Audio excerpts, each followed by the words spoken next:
The Trump administration said on Thursday it had reunited all eligible young migrant children with their parents after they had been separated when crossing the U.S.-Mexico border, 2 days after a court-imposed deadline.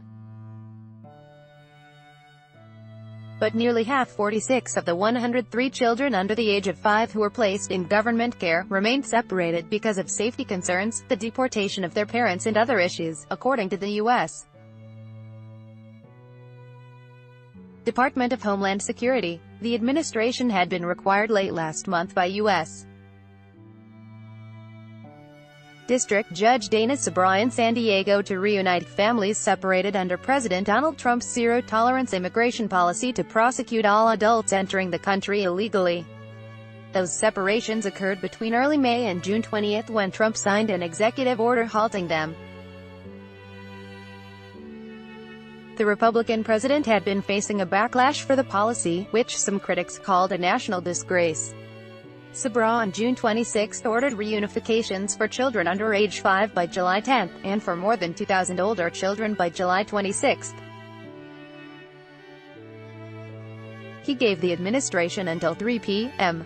PDT 2200 GMT Thursday to update him on its progress. The judge issued his order in connection with a lawsuit by the American Civil Liberties Union challenging the separations.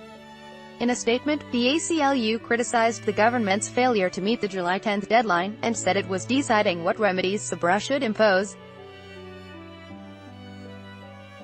If in fact 57 children have been reunited because of the lawsuit, we could not be more happy for those families, said Lee Gallant, a lawyer for the civil rights group.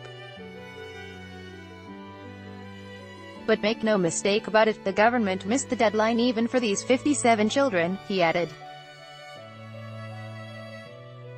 The government said the 46 young children who had not been reunified were ineligible for several reasons, including health issues or because their parents had serious criminal histories, were in custody or had been deported. Officials have said they have taken steps including the testing of DNA to prove family relationships, and reviewing whether the parents would be suitable caregivers. Throughout the reunification process, our goal has been the well-being of the children and returning them to a safe environment.